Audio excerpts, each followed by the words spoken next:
La cellule de COVA est utilisée pour le dénombrement des cellules sanguines, c'est-à-dire les globules blancs, les globules rouges et les plaquettes, n'est-ce pas? On peut utiliser cette cellule-là aussi pour faire le dénombrement des cellules bactériennes ainsi que des levures.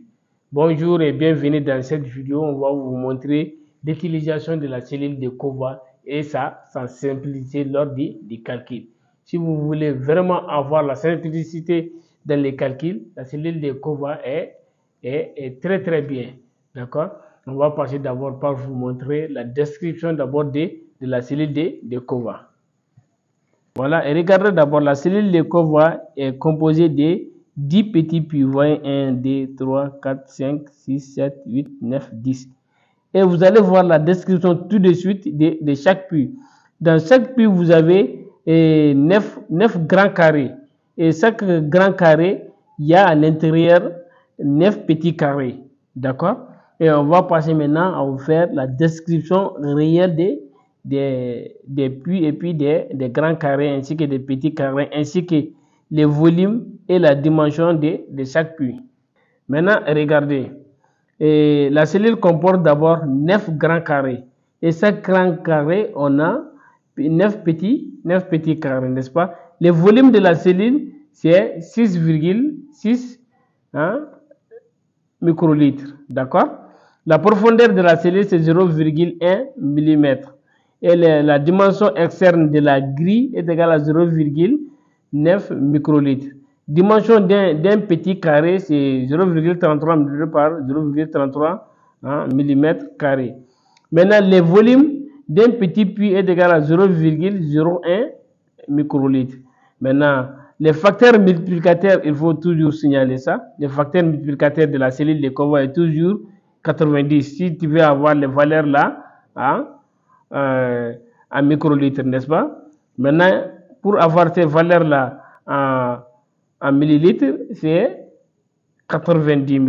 D'accord? C'est comme si tu multiplies ici directement par 1000. Parce que pour quitter des microlitres en millilitres, on multiplie par 1000. D'accord? Il faudra noter que les facteurs multiplicateurs de la cellule de COVA est 90 pour avoir les valeurs en microlitres et c'est 90 000 pour avoir les valeurs là en millilitres. Maintenant, je vais passer au microscope pour vous montrer comment se présente réellement la cellule de COVA.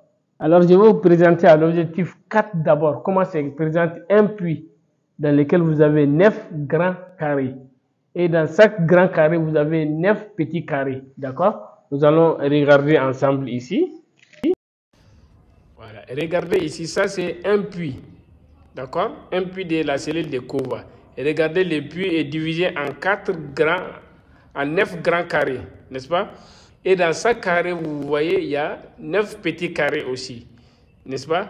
Ça, c'est une chambre de comptage, n'est-ce pas? D'un puits de la cellule de COVA. Vous voyez? Je vais faire un zoom. Voilà, regardez les grands carrés de celui du milieu. Vous voyez, il y a 9 petits carrés. C'est comme ça la description de la cellule de COVA. Il faudra savoir que la quantité qu'il faut charger avec la cellule de COVA est de 6,6 microlitres, n'est-ce pas? À noter ça.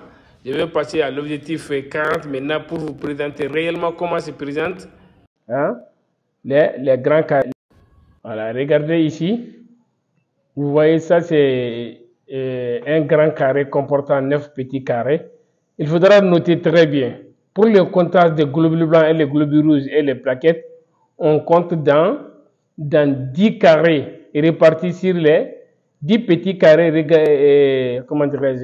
répartis sur les 9 grands carrés. C'est-à-dire que sur les grands carrés numéro 1, je peux prendre 2 carrés, je vais passer dans d'autres grands carrés encore pour prendre d'autres petits carrés. Et le nombre limite quand même de petits carrés comptés pour les globules blancs, les globules rouges et les plaquettes, ainsi que les cellules bactériennes. Et vous pouvez vous limiter seulement à 10 petits carrés répartis dans la chambre de comptage, n'est-ce pas? Pour les spermatozoïdes, vous pouvez vous limiter à 5 petits carrés répartis au hasard dans les grands carrés. D'accord? Maintenant, il faut ajouter ici les règles de comptage n'est autre chose que les cellules qui vont se trouver sur les bordures, les traits de séparation entre les deux grands carrés. Il ne faudra pas les compter. C'est ça les règles de comptage de la cellule de COVA. Maintenant, exemple de comptage, par exemple, je suis en train de compter les globules rouges, n'est-ce pas? C'est-à-dire que globules rouges par microlitre. Et c'est un exemple qu'on prend. On a compté 50 globules rouges sur 10 petits carrés. Vous allez ajouter le facteur multiplicateur, n'est-ce pas, qui est 90, n'est-ce pas? Et vous allez ajouter encore votre facteur de dilution. Généralement, quand on utilise, si j'avais utilisé une dilution à 1 dixième, je vais multiplier ici aussi par 10, d'accord? C'est-à-dire que le nombre de globules rouges comptés sur les 10 petits carrés multiplié par 90 qui est le facteur multiplicateur de la cellule pour avoir la valeur là en microlitres ici, n'est-ce pas? Et puis vous allez ajouter votre dilution, nombre de cellules multiplié par facteur multiplicateur multiplié par votre dilution sur le nombre de petits carrés comptés ici. En général, je vous dis de vous limiter à 10. Ce qui nous donne, c'est comme 5 multiplié par 900, ce qui va nous donner 4500 globules rouges par microlitre parce qu'on a utilisé 90, n'est-ce pas? Si vous voulez avoir cette valeur-là maintenant en millilitres, vous allez multiplier ça par 1000, n'est-ce pas? Ou bien directement, au lieu d'utiliser 90, vous allez utiliser 90 000. D'accord? Ça, c'est un exemple pour les globules rouges. C'est la même chose pour les globules blancs et les plaquettes. Maintenant, pour les spermatozoïdes, n'est-ce pas? Les spermatozoïdes par microlitre. Par exemple, si on avait compté 150 spermatozoïdes sur les 5 petits carrés répartis dans l'ensemble de comptage au hasard, vous allez multiplier par 90 qui est le facteur multiplicateur de la cellule. Généralement, on utilise pour la dilution des spermatozoïdes, c'est 1/20, n'est-ce pas? Vous allez multiplier par votre dilution qui va nous donner en perspective 30 multiplié par 1800 qui va nous donner 54 000 spermatozoïdes par microlitre.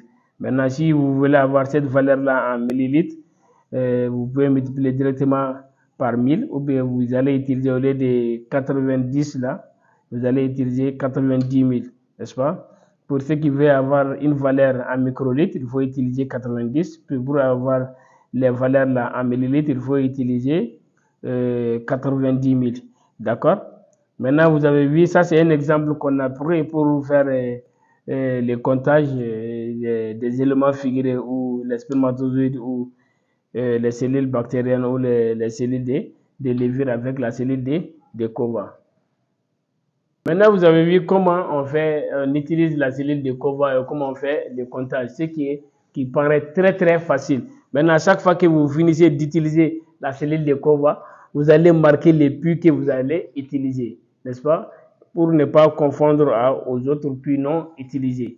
À chaque fois que vous finissez d'utiliser un puits, vous allez prendre les marqueurs pour mettre un croix, ainsi de ne pas réutiliser le puits qui a été déjà utilisé, n'est-ce pas? Et respecter aussi la quantité pour la cellule de COVA qui est de 6,6 microlitres pour éviter le débordement de la cellule de votre suspension et éviter de vous faire contaminer par la platine du microscope.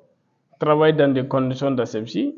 Un bon travailleur, c'est celui qui fait son labeur quotidien avec amour et conscience.